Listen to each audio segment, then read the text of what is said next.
Hello and welcome back to Fire Emblem Order of the Crimson Arm, 100% Growth's low turn count playthrough. This video will be tackling Chapter 7, a kill boss map, where there are two recruitable units, a thief named Robert and a soldier named Nilda. I'll talk about them right now. Robert is decently helpful. He's a 6-move filler combat unit with sea swords, who also has thief duty. He also has 7 base res, which is actually quite nice. He'll be deployed in a couple of maps for filler combat purposes, and for thief duty in one other map. I would have liked to train him up to Kappa speed, because there's a boss you could steal the Iron Rune from that would make the boss kill a lot better, but it turns out it doesn't matter. You absolutely could train him up though with the amount of maps that are turn floored. I just chose not to. He would probably make the late game more reliable, though, if you trained him. Nilda is a soldier who gives us a free steel lance and then does literally nothing else. As far as I remember, I don't even deploy her. Robert joins with an iron sword. Nilda gets a steel lance after this enemy phase. This map we need to either bring Nilda to Alchemist or bring Alchemist to Nilda. Negu's level up just there allowed her to double that mercenary, which is nice. Myrmidon you see once the combat box clears has Myrmidon has a killing edge. We want to get that killing edge. Negu moves over and equips her lance in order to have better combat. Alchemist reaches a few combat benchmarks after a level up in this chapter, which is nice, because in Chapter 8 he gets to grind for a couple of turns. I didn't really talk about Kiara much last time, because she doesn't matter. She is a mercenary who does a couple things in this map, and she picks up 2 levels. That's all you need to know. Ernst just is deployed for filler combat duties. He's good combat stats. Sven is just barely able to win around this knight with Steel Axe. And the knight drops a door key, which we send the Earth Seal to Merlinus for. There's no real reason to use that Earth Seal on anyone yet, because we don't need it for movement and we don't need it for combat stats. I thought that I might need to promote Sven to work on his lance rank a bit, and while I do get him to C rank lances during this playthrough, it never ends up mattering unless I decide to go for a meme kill on the final boss.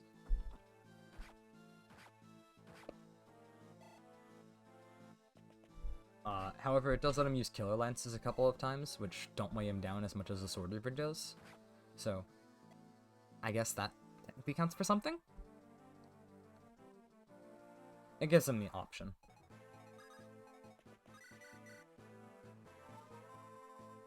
We recruit Robert on this turn after having Gerwolf move over. Kiara starts working on this archer. This was a mistake to have Kiara do this instead of Ernst, but because it means that she has to dodge a couple of attacks, or be healed constantly in order to survive. Because Robert is relatively light at 7 Constitution, he's able to be picked up and dropped by Ernst. We recruit him and he goes and corners an archer. He does have thief duty in a couple of maps, as I said, but we don't really care about that. There are 2 chests in this map. One contains an armor slayer, which we really would have loved to pick up, but we don't have a time to, and an Earth Seal, which we don't need. We get just enough Earth Seals to use them, for the units that need to use them. In fact, I believe we get only 1 extra Earth Seal. It would have been better to clog up Alchemist's inventory, so he could, Bolislav's inventory, so he could send the killing edge. But it doesn't really matter.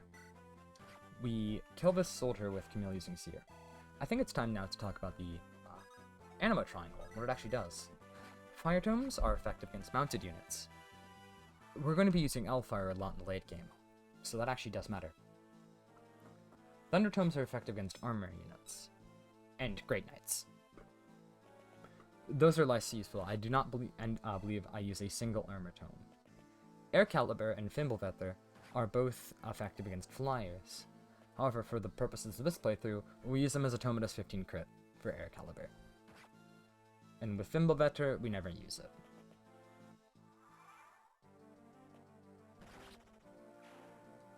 don't think it's a crit there, that isn't necessary. However, we do need her to move at least somewhat during this chapter. Because we need her to move closer to Alchemist. And, of course, Negu. Because Negu is able to pick and drop her near to Alchemist. We heal Gerwolf here instead of Kiara because that archer would be able to move over and post it up to Helen, although it's actually the best move to do. We give Gerwolf's vulnerary to Ernst, and then we have Gerwolf move over with Alg. We then have Ernst give vulnerary to Sven because Sven needs to use it. It might be possible to beat this map in one turn faster, although I don't believe we'll be able to recruit both Nolda and Robert and clear this map in that amount of turns. Burn a few Rens there for Roberts to dodge this one bow hit, and for Kiara to survive this enemy base. It's mainly for Robert dodging the bow, although Kiara dodging the 87 is incredibly nice, because it means she doesn't have to dodge this mercenary.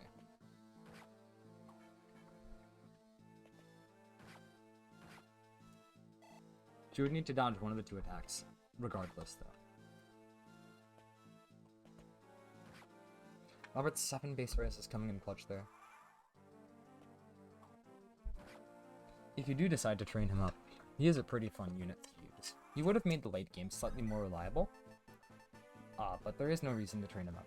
Another thing that I'm not quite sure if I mentioned about him yet is that he comes with Searing Swords, which means he can use the very good Light Brand later on, and he's able to use Killing It in Lance Reverse.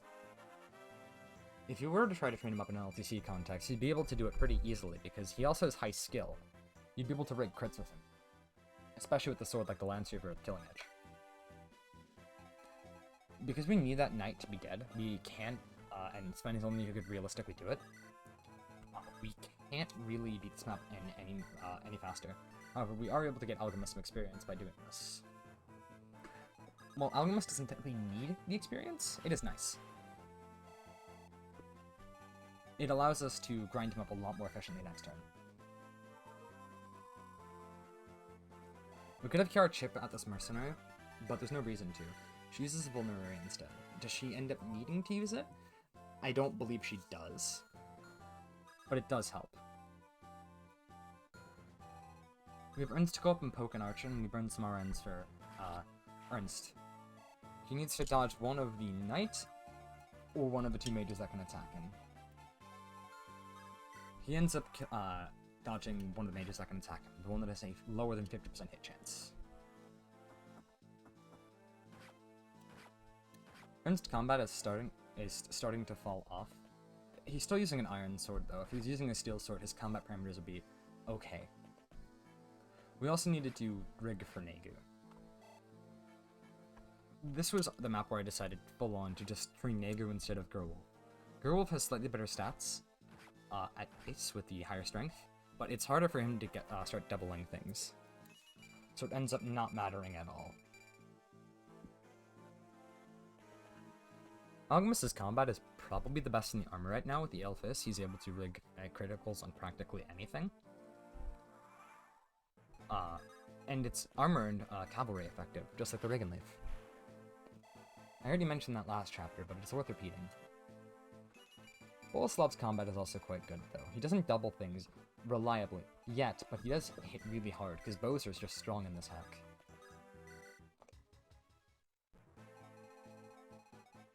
We have Kiara kill this mercenary. There's no real reason to. She does get experience, but she doesn't need it. She never promotes, and she's just a filler unit. Ernst's experience that he gets in this chapter also doesn't matter. So him killing this fighter is just an unnecessary risk. It's a very, very low risk, but it is a risk in general. And Gerwolf killing this archer is strictly because he can. The archer's weighed down enough by his steel bow.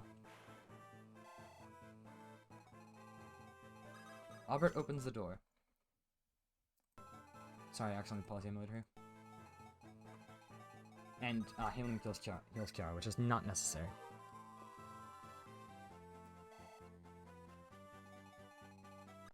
We burned some RNs here. I need to pause the emulator and stop it.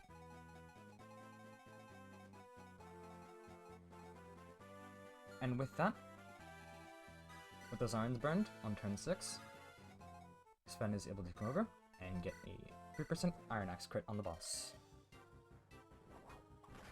One-shotting him. Those two chests contain an an Armor Slayer and a Thunder Tome, but they don't really matter. On to Chapter 7X. Chapter 7X is the second and final Gaiden that focuses on Wayland and Vlad. Instead of having instead of having Melia with us, we have a new archer. Her name is Celia. We do care about training her. She doesn't ever end up facing around against the final boss, unfortunately. I would have loved her to get the kill. But she's still important. We need her to be combat competent by Chapter 19, and having a longbow unit is just helpful in general. This is a kill boss map, and you're expected to go through a huge fort. That chest on the left has a men's staff, and the chest that archer is standing on contains a killer bow. We don't care for either.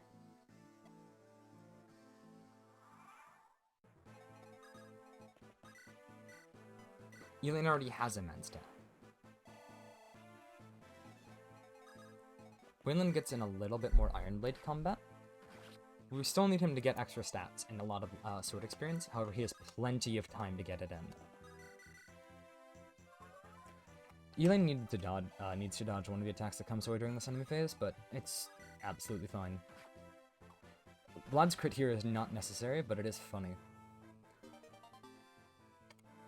We get a chest key there. The chest key is kind of useful, I guess. I don't remember how many chest keys we end up with in chapter 22, but we do use some there. Vlad's missed there. I thought was going to be the end of this, but it turns out that it's absolutely fine. By chipping at the boss, Celia gains just enough experience to level up. Her base stats are quite good. The steel longbow is exactly as strong as an iron bow, and she dealt 6 damage to the boss. She now deals 7 damage, and when traded to the iron bow, she doubles the boss. Elaine waiting on this tree gives us a body ring. She doubles the boss with the steel longbow. We only ever need 1 body ring, and that's the body ring that we end up using. Celia gets the boss kill, which is really nice. She's in we would have wanted to defeat it to anyway. Anyway, thank you for watching, and I'll see you next time for Chapter 8.